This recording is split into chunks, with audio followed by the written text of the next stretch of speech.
E a entrevista do dia. Olha, nossa convidada hoje é servidora do Tribunal de Justiça do Estado, pré-candidata ao governo pelo PMB, Partido da Mulher Brasileira. Cloriza, como já falei, é servidora do Tribunal de Justiça, bacharel em Direito, agente penitenciária, ela já exerceu essa função e já foi eleita 3 vezes vereadora no município de Grossos. Com experiência na área social, Cloriza fala em modernizar e diversificar a gestão pública do Rio Grande do Norte. Bom dia, Cloriza.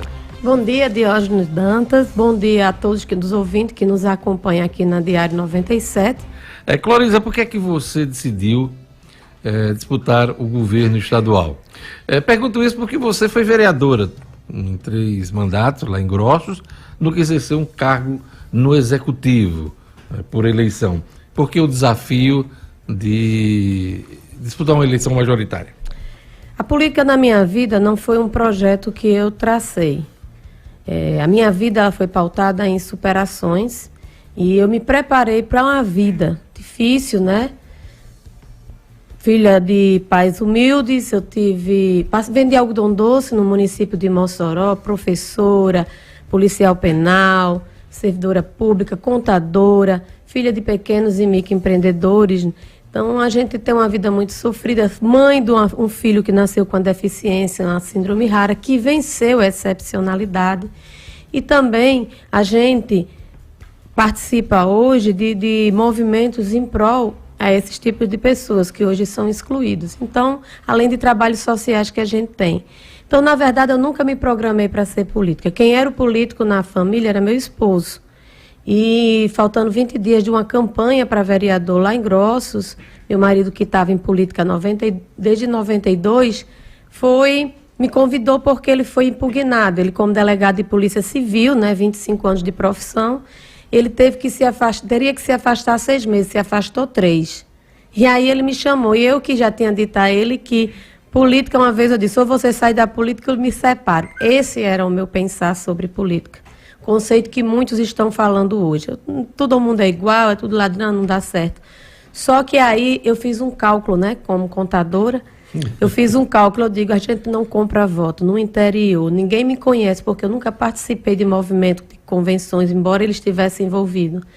E faltavam 20 dias da campanha, então, estatisticamente, era impossível ser eleita. Mas fui a vereadora terceira mais bem votada. E a partir daí a gente não recebeu salário, porque isso tem a ver com o que eu penso, e a gente tem que ser coerente com o que pensa. Revertemos os benefícios para instituições sociais, com trabalhos sociais. Nos 3 mandatos, Cloriza? Um mandato, desculpa, aí eu acho que houve um erro de informação. Foram 4 anos sem receber nada e o projeto já existia e ainda continua. Eu realizando sonhos, convido as pessoas a olharem esse trabalho. Mas no primeiro mandato você abriu mão do salário? Sempre, eu disse que não iria. E aí, a partir daí, a gente terminou o mandato, a gente concluiu agora, em 2000, e recebemos um convite por parte do PMB para ser pré-candidata ao governo do Estado. Que é o Partido da Mulher Brasileira, Partido da Mulher Brasileira, que está em trâmite, ainda para mudar de nome para Brasil 35. E a partir daí a gente passou 3 meses sem querer, porque a política ela é muito difícil em nosso país. Então é uma mudança de cultura diante do que a gente pensa sobre política, porque política não é o que está posto hoje. E aí sim, depois de 3 meses analisando o cenário, em que a gente olha os nomes, tem nenhum nome que nos represente, e diante do que eu penso em relação à minha família, por mais que eu possa protegê-lo, que eu posso deixar de melhor uma sociedade melhor. E isso só é possível através da política, infelizmente. E essa foi a decisão que eu tomei. Em vez de estar só criticando e reclamando, ser um agente da mudança, colocando o nome à disposição. Estamos conversando com Cloriza Linhares, do PMB, ela que é pré-candidata ao governo do Estado. Eu lhe pergunto como é que você se define do ponto de vista ideológico. Olha, eu costumo dizer que as pessoas me definam, porque hoje a gente trabalha com rótulo. Meu filho passou 30 anos da vida dele passando bullying, porque você diz normal e especial, não é assim? Doente, enfim. Esses rótulos, para mim, é muito perigoso. A gente tem que trabalhar com conceito. Ninguém é puramente ou de um lado ou de outro. Eu tenho bandeiras que está enquadrada de lado esquerdo, de minorias, que a gente já tramita isso há mais de 30 anos defendendo. Mas eu sou família, eu sou cristã. Então, Mas então, se você e o tivesse partido se é definir, centro-direita. seria uma política de centro-direita, isso? O partido nosso é centro-direita. E eu costumo dizer que eu sou a pessoa que está voltada para os interesses sociais, que a gente possa ter mais humanidade, que é o que está faltando na sociedade hoje. Você fala em modernizar e diversificar a gestão estadual. Quando você fala isso, o que isso significa? Olha, a gente pensa hoje que não existe outro caminho a não ser o desenvolvimento econômico sustentável para melhorar a condição do nosso Estado. Já que a gente já vem na frente em relação a muitos estados do país, não só do Nordeste, porque nós temos um ativo muito, muito rico, que é o sol, os ventos, a terra fértil, também temos a parte hídrica e de qualidade, temos uma localização geográfica próxima à Europa, próximo à América do Norte e outras, a parte da Ásia, enfim, a África. Então, a gente vive hoje uma condição privilegiada, sem falar petróleo e gás e outros minérios. Para você ver a produção, sal marinho hoje, no Brasil, 95% da produção sai do estado do Rio Grande do Norte. Mas, em compensação, o estado cada vez mais vem se tornando para trás. Então, essa diversificação seria criar infraestrutura, investir para que a iniciativa privada possa empregar mais, porque quem emprega não é a iniciativa pública, porque até existe um limite prudencial que proíbe a contratação a partir de determinado nível. Então, é necessário que a gente traga incentivos para melhorar essa condição e, com isso, gerar emprego e renda e entrar paralela a isso com políticas públicas para combater os problemas que estão aí. Para fazer caixa, é necessário, sim, começar a ter essa visão. Porque hoje o estado do Rio Grande do Norte, em dezembro foi votada a LOA aqui, pela Assembleia. A LOA é a Lei Orçamentária Anual. Exatamente. E lá a gente já vê que cerca de 15, quase 16 bilhões o orçamento para a Receita.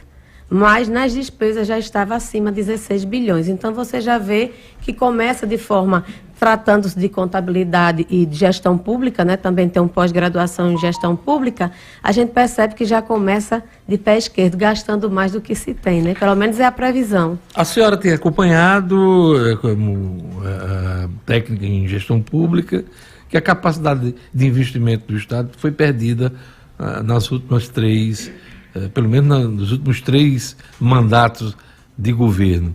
O que é que a senhora pretende fazer, qual a ideia que a senhora pretende fazer para aumentar essa capacidade que hoje é praticamente zero? Olha, quando a gente trata de gestão, seja pública ou privada, a gente parte para o planejamento estratégico, que define metas de curto, médio e longo prazo. Se me permite um exemplo, né, eu costumo muito trazer esse exemplo porque é uma coisa que me chama a atenção, é Israel. O Rio Grande do Norte chega a quase 3 vezes maior que Israel. E aí vamos comparar Israel com o Rio Grande do Norte. Israel ele é localizado entre 2 grandes desertos. A terra é infértil e seca. Israel hoje é uma das potências de riqueza a nível de mundo.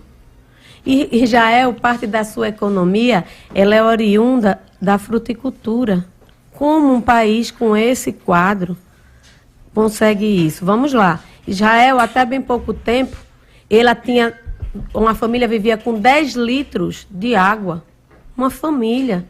Essa era a condição. Hoje, 95% da água potável em Israel é produzido por usinas dessalinizadoras, vem do mar. Estive em Israel recentemente para constatar e ver essa questão tecnológica. Agora, o PIB lá, 4,6% do PIB é investido em tecnologia, educação. Ao contrário do Brasil, que é 0,76%. Então, vamos trazer a realidade do estado do Rio Grande do Norte. O Rio Grande do Norte, ao contrário de Israel, tem terra. Lá eu vi as placas solares dentro de pequenos açudes artificiais, porque não tem espaço. Mas a energia lá também é renovável. E aí o que acontece? A gente tem terras férteis. A gente tem água com abundância. A gente tem investidores que já têm aqui no nosso estado em relação à fruticultura, mas que ainda não têm a infraestrutura necessária para poder ampliar esse trabalho. A gente tem o turismo, não só o litoral, mas a gente tem o religioso, o cultural. E, infelizmente, não tem infraestrutura. Por exemplo, a acessibilidade. Como é que a pessoa vai fazer turismo se não tem estrada, se a parte aérea também é deficitária? E sem falar que não atraca aqui um navio para cruzeiro, e quando se precisa chegar ao Brasil, chega pela Bahia e Alagoas. Olha só, Alagoas, um estado bem menor, vai inaugurar agora no final do ano, porque eu já fiz cruzeiros justamente questionando e analisando essa questão portuária. Então, o Rio Grande do Norte, se o estado fizer o seu dever de casa, dando essa infraestrutura, vai ter novos investimentos, porque restaurantes vão ser abertos, pousadas. Você pega o litoral aqui, Natal ao litoral norte, que vai ali em Capuí, né, Tibau do Norte. Isso. Poderia ter uma litorânea, como exemplo do Ceará, que tem a CE 40, que hoje foi um plus ali na questão do turismo. Eu sempre estou indo àquela região. E isso ligaria e desenvolveria toda essa região que tem riquezas das mais diversificadas. Então, é possível? É sim. Então, a gente entra com esse planejamento, pega o que já tem de forma natural, não estou falando artificial, porque Israel precisou de tecnologia, e a gente tem porque Deus nos deu. Agora é preciso pegar o que é público e aplicar no que é público. Pois é. Na área de segurança pública, eu queria saber sua opinião, porque você tem uma visão de dentro do sistema de segurança pública, porque foi agente penitenciário, agora que é policial penal, e eu queria saber qual é a ideia que a senhora tem da segurança pública. A segurança pública, quando uma pessoa chega num presídio, é porque aconteceu uma série de insucessos no que diz respeito a ações e políticas públicas, infelizmente. E é um problema que quando chega lá já não tem como recuar. Por quê? Porque hoje nossos presídios ele não reintegra ninguém. A gente começou lá na Mário Negócio trabalhos de reintegração social e tem um trabalho de pesquisa. Mário Negócio em Mossoró, né? Mossoró. E é a o cadeia complexo pública. Penitenciário lá. Vizinho da Federal, né? E lá a gente trabalhou tanto na cadeia pública como na Mário Negócio, presídio, né? Agrícola que a gente tem lá. E lá a gente teve a oportunidade de fazer um trabalho de pesquisa científica. Nesse trabalho de pesquisa científica, a gente traçou o perfil do preso. E eu posso afirmar com segurança, não só por ter trabalhado no presídio, mas também por ser pós-graduada em segurança pública e casada com um delegado de polícia, que eu andava nas delegacias. Vivo. Segurança pública está no meu sangue. Eu vivo isso ainda. Então, o que acontece? Nessa pesquisa, a gente percebe que foram pesquisas de campo, científicas, 5 anos de coleta de dados. Cerca de 95% da população carcerária é oriunda de famílias desorganizadas, em que a figura masculina ou não existe, não tem nem o nome do pai no registro, ou era pessoas envolvidas com drogas, com vícios de bebida, ausente, presos com tráfico. Outro percentual importante, que cerca de 85% da população carcerária sequer tem o Fundamental 1, muitos apenas assinavam o nome. Outro percentual, cerca de 85%, não tinha profissão, carroceiro, flanelinha, auxiliar de servente eu conheço, mas auxiliar de servente, então, eram pessoas que não tinham profissão e que viviam com a renda mínima de meio salário mínimo numa casa com 4 pessoas. Conclusão, se a gente tem uma família desorganizada, não tiver políticas públicas que cheguem a essas pessoas que vivem à margem da sociedade e essa família não dá essa condição, essa criança pode ir para uma escola e ter um reparo. E a política pública entra também nas escolas. E você me dá o gancho para falar sobre a área social que você desempenha, né? Um trabalho já há longo tempo em alguns projetos sociais. E como pré-candidato ao governo, você tem falado muito em focar em projetos que possam favorecer os mais pobres. De forma concreta, o que é que a senhora pensa? Olha, hoje a gente tem muitas pessoas parceiras que fazem esse trabalho de forma voluntária e que o governo nunca olhou. Terceiro setor. O terceiro setor, exatamente. Então, são pessoas que já fazem um trabalho que não recebem nenhum tipo de incentivo e, principalmente, nenhum tipo de ajuda. Às vezes precisa que... Trabalho voluntário, né? Exatamente. Igrejas, ONGs, a própria cultura, né? A parte de grupos juninos, a parte do esporte. Existem várias pessoas que estão resgatando esses jovens. Temos a psicomotricidade relacional que transformou o resultado do meu filho, que era quase débil mental, QI de 60 para ser débil mental era 59, e hoje tem um QI de 85, que a equipe do Sírio-Libanês quer escrever sobre ele. Foi a metodologia da psicomotricidade relacional, que é uma política pública em Fortaleza, e que a gente já rodou o Estado e já conseguiu aprovar em 10 municípios aqui no Estado do Rio Grande do Norte, inclusive a Grande Natal é lei, mas não sai do papel. Então, o que a gente pretende fazer com que leis que já existem, possam sair do papel e se tornar uma realidade. E trazer essas pessoas que já fazem um trabalho voluntário, a sentar à mesa e a gente colocar nessa responsabilidade. Porque se a gente fala em violência e redução de violência, começa com a prevenção. E nessa prevenção a responsabilidade é de todos. Estamos conversando com Clorisa Linhares, ela que é candidata, aliás, pré-candidata, o termo certo é esse, até as convenções, ninguém pode dizer que é candidata.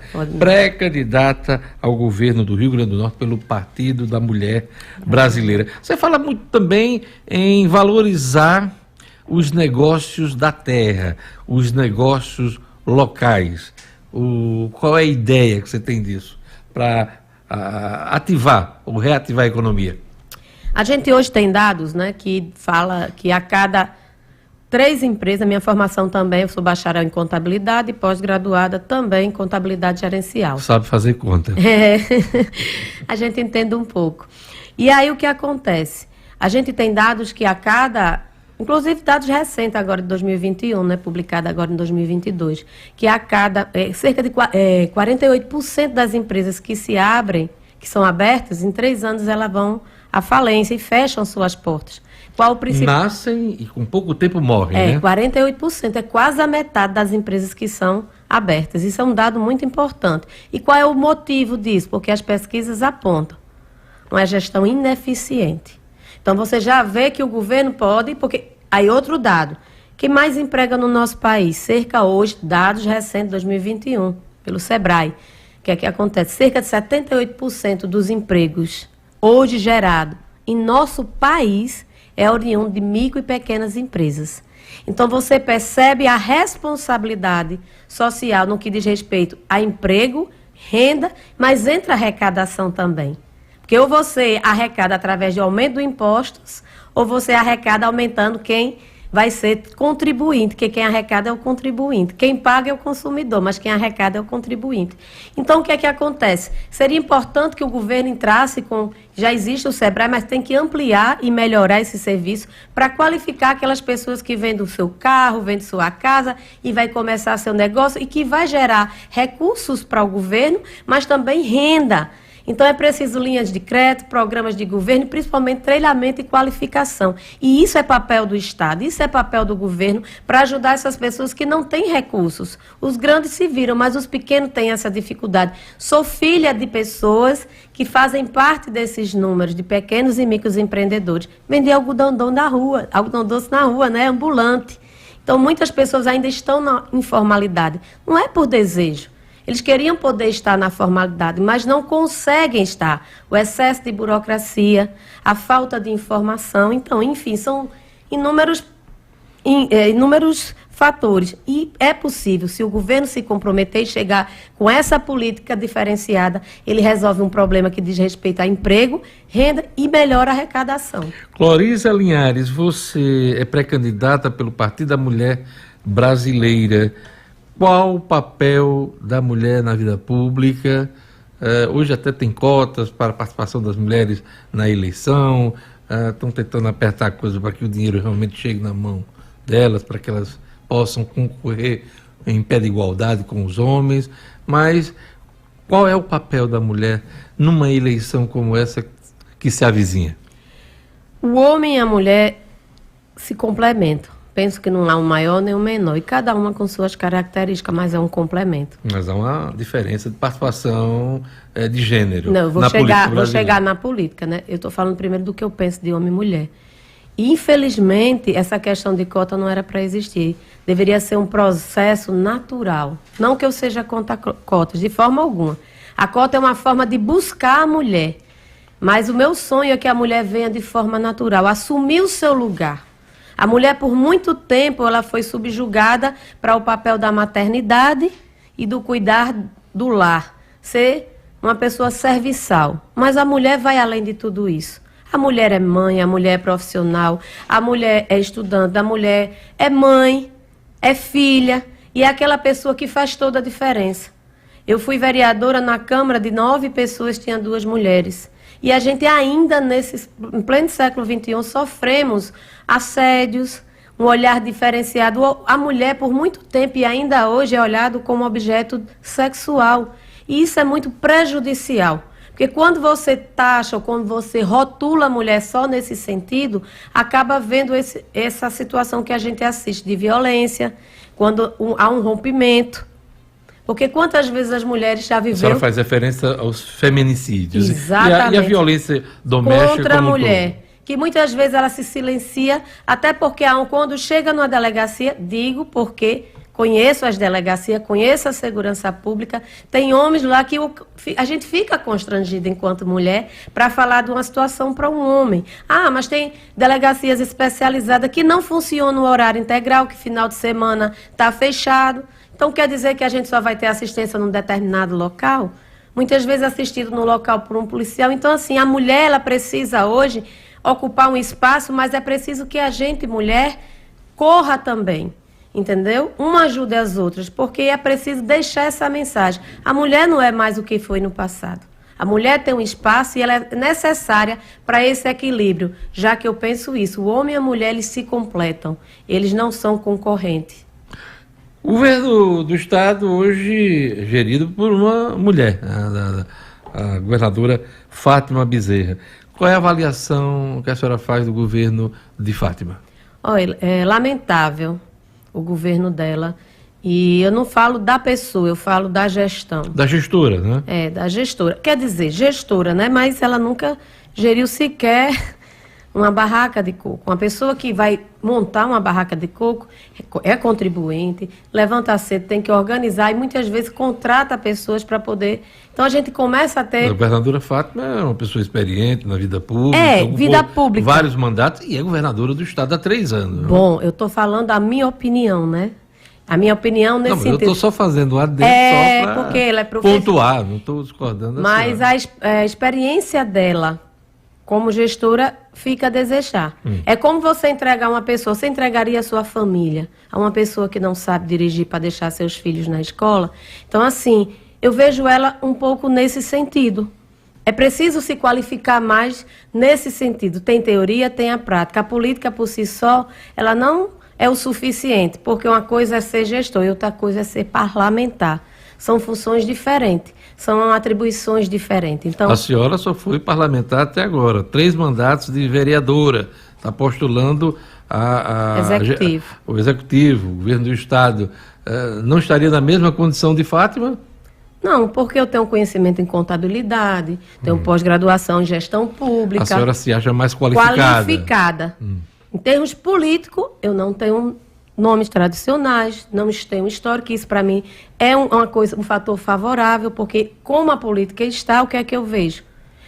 Eu conheço Fátima em termos políticos há mais de 30 anos defendendo direitos trabalhistas, mas eu assisti agora recentemente um policial morrer em frente à governadoria tentando defender seus direitos. Para mim isso foi muito frustrante.